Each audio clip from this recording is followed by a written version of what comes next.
నమస్తే, నేను Vamshi. Welcome to the point. యంగ్ హాంగ్ 3 ఈ చైనా నౌక మాల్దీవుల తీరానికి వస్తే భారత్ ఎందుకు టెన్షన్ పడుతుంది? ఆ నౌకతో చైనా భారత్పై ఏం చేయబోతుంది? ఆ నౌక ఈ తీరానికి రావటం వల్ల, మాల్దీవుల తీరానికి రావటం వెనుక ముయిజు వ్యూహం ఉందా? అసలు ఏంటి ఈ నౌకను చూసి భారత్ ఎందుకు అంత టెన్షన్ పడాల్సి వస్తుంది అనేది నేను మీకు ఈ వీడియోలో చెప్పే ప్రయత్నం చేస్తాను. చైనా పరిశోధనా నౌక ఈ వారంలో మాల్దీవులకు రానుండడంతో చైనా, భారత్, మాల్దీవుల మధ్య ఉద్రిక్తతలు మరోసారి పెరిగాయి. ఇక నౌకలోని సిబ్బంది షిఫ్ట్ల మార్పు, ఇంధనం వంటి ఇతర అవసరమైన వస్తువులు నింపుకునేందుకు షియాంగ్ యాంగ్ హంగ్ 3 నౌక వస్తున్నట్లు అధికారికంగా చెప్తున్నా, దీని వెనక ఏదో జరగబోతుంది అనేది భారత్ చెప్తున్న మాట. అది సాధారణ హాల్ట్ మాత్రమే అని వారంటే, ఇది సాధారణ హాల్ట్ కాదు, నిఘా కోసమే ఈ నౌకను చైనా పంపుతుంది అనేది భారత్ చెప్తోంది. చైనీస్ నౌక డేటా సేకరించే లక్ష్యంలో భాగంగానే అక్కడకు రావచ్చంటున్నారు భారత అధికారులు. ఇక ఆ తర్వాత సబ్మెరైన్ ఆపరేషన్స్ అంటే జలాంతర్గాముల కార్యకలాపాలు కూడా ఉపయోగించుకోవచ్చనే పరిస్థితులు కనిపిస్తున్నాయి. అయితే ఈ ఆందోళనలు చైనా నిపుణులైతే కొట్టిపారేస్తున్నారు.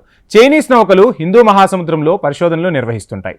వాటి కార్యకలాపాలు పూర్తిగా చట్టబద్ధమైనవని పీపుల్స్ లిబరేషన్ ఆర్మీ మాజీ సీనియర్ కల్నల్ చెప్పుకొచ్చారు. ఇక కొన్నిసార్లు నౌకలకు ఇంధనము, అందులోని సిబ్బందికి ఆహారము, నీళ్లు ఇటువంటివి కూడా నింపుకోవాల్సి ఉంటుంది. అందుకే ఆ తీరానికి వస్తున్నామని చెప్తున్నారు. వాటి కోసం అవి మరో దేశం పోర్టుకు వెళ్తాయి. అది చాలా సాధారణ విషయం అంటున్నారు చైనీయులు. అందువల్ల భారత ప్రభుత్వం దీనిపై ఎలాంటి ఆందోళన చెందాల్సిన అవసరం లేదని చెప్తున్నారు. హిందూ మహాసముద్రం కేవలం భారత్కు మాత్రమే చెందినది కాదని బీజింగ్లోని సింగ్వా యూనివర్సిటీకి చెందిన జౌ చెప్పుకొచ్చారు. హిమాలయాల సరిహద్దుల్లో ఎన్నో ఏళ్లుగా భారత్తో తలపడుతున్న చైనా హిందూ మహాసముద్రంలో తన పట్టు పెంచుకునేందుకు భారత జలాలకు దగ్గరగా నౌకను పంపడం ఇదే మొదటిసారి కూడా కాదు. 2014లో నావికా దళానికి చెందిన 2 సబ్మెరైన్స్ కొలంబో పోర్టుకు చేరుకున్నాయి. మరో 2 పరిశోధనా నౌకలు శ్రీలంకకు వచ్చాయి.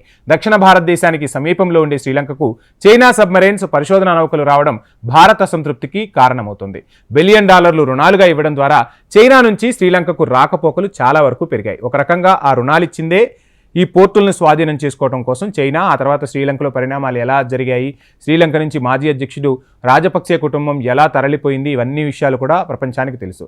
నిజానికి ఈ పరిశోధనా నౌక షియాంగ్ యాంగ్ హంగ్ 3 మాల్దీవుల కంటే ముందు కొలంబో రావాల్సి ఉంది. కానీ ప్రస్తుతానికి ఆ ప్లాన్ మార్చుకున్నట్లు శ్రీలంక విదేశాంగ శాఖ స్పష్టం చేసింది. ఈ ఏడాది కాలంలో మా సాంకేతికత నైపుణ్యాలను అభివృద్ధి చేసుకోవాలనుకుంటున్నాం. అందువల్ల ఈ పరిశోధనా కార్యకలాపాల్లో మేము కూడా సమాన భాగస్వామి కావాలనుకుంటున్నామని చెప్పుకొచ్చారు. అయితే చైనా నౌకల రాకపోకలపై భారత్ తీవ్ర అభ్యంతరాలు వ్యక్తం చేయడంతో పరిశోధనా నౌకలకు శ్రీలంక అనుమతులు నిరాకరించింది. కానీ భారత అభ్యంతరాలను పరిగణలోనికి తీసుకునే విషయంలో ఇటీవల మాల్దీవుల్లో స్వల్ప మార్పులు చోటు చేసుకున్నాయి. హిందూ మహాసముద్రం మధ్యలో దాదాపు 1200 పగడపు దీవుల సమూహమైన మాల్దీవులపై ఎన్నో ఏళ్లుగా భారత్ ప్రభావం స్పష్టంగా ఉండేది. అయితే చైనా అనుకూల విధానాలు అవలంబిస్తున్న మాల్దీవుల కొత్త అధ్యక్షుడు ముయిజు దాన్ని మార్చాలని తీవ్ర ప్రయత్నాలే చేస్తున్నాడు. ఇండియా అవుట్ నినాదంతో వచ్చిన ముయిజు మాల్దీవుల్లో ఉన్న 80 మంది భారత సైన్యాన్ని ఇక్కడి నుంచి ఉపసంహరించుకోవాలని భారత్ను పదే పదే కోరుతున్నారు. నిఘా, సహాయక చర్యలు చేపట్టేందుకు గతంలో భారత్ విరాళంగా ఇచ్చిన ఎయిర్ క్రాఫ్ట్ల నిర్వహణ కోసమే అక్కడ సైనిక సిబ్బంది ఉన్నట్లు భారత్ స్పష్టం చేస్తుంది. అనంతరం మార్చి 15లోగా భారత్ తమ సైనికులను ఉపసంహరించుకోవాలని మాల్దీవుల సర్కార్ అల్టిమేటం కూడా జారీ చేసింది. ఇక ఈ సమస్య పరిష్కారం కోసం ఇరు దేశాల మధ్య ఉన్నత స్థాయిలో చర్చలు జరుగుతున్నాయి. సో సైనికాధికారులు అంటే మాజీ సైనికాధికారులు సైనికుల ప్లేసుల్లో అక్కడికి వెళ్లేందుకు ముయిజు సర్కార్ కూడా భారత దౌత్యంతో ఒప్పుకుంది. ఇక ఢిల్లీలో జరిగిన చర్చల తర్వాత సైనికులను ఉపసంహరించుకునేందుకు భారత్ అంగీకారం తెలిపింది. మొదటి బ్యాచ్ సైనికులు మార్చి 10వ తేదీలోపు, రెండో బ్యాచ్ సైనికులు మే నెల 2వ వారంలో అక్కడి నుంచి భారత్ వచ్చేస్తారు. మాల్దీవుల మంత్రిత్వ శాఖ వివరాలు కూడా స్పష్టం చేసింది. అయితే మాల్దీవుల జలాల్లో సముద్ర గర్భంలో పరిశోధనలకు సంబంధించి భారత్తో చేసుకున్న హైడ్రోగ్రాఫిక్ సర్వే ఒప్పందాన్ని పునరుద్ధరించుకోబోవడం లేదని కూడా ముయిజు ప్రభుత్వం డిసెంబర్లోనే ప్రకటించింది. భారత హైకమిషన్ మాల్దీవుల రాజధాని మాలేలో ఇటీవల నిర్వహించిన భారత 75వ గణతంత్ర వేడుకలకు మాల్దీవుల ప్రభుత్వం నుంచి సీనియర్ నాయకులు ఎవ్వరూ హాజరు కానంతగా ఇరు దేశాల మధ్య సంబంధాలు క్షీణించాయి. సో ఈ నేపథ్యంలోనే ఈ మాల్దీవుల్ని చైనా వాడుకొని అక్కడకు నౌకలను తీసుకొచ్చి ఆ నిఘా నౌకల ద్వారా భారత్కు సంబంధించిన రహస్యాలను ఛేదించే పనిలో ఉంది అని చెప్పి భారత్ వాదిస్తూ ఉంది. దీనికి ఎలా చెక్ పెట్టాలి, ఏం చేయాలి అనేది భారత్కు తెలుసు.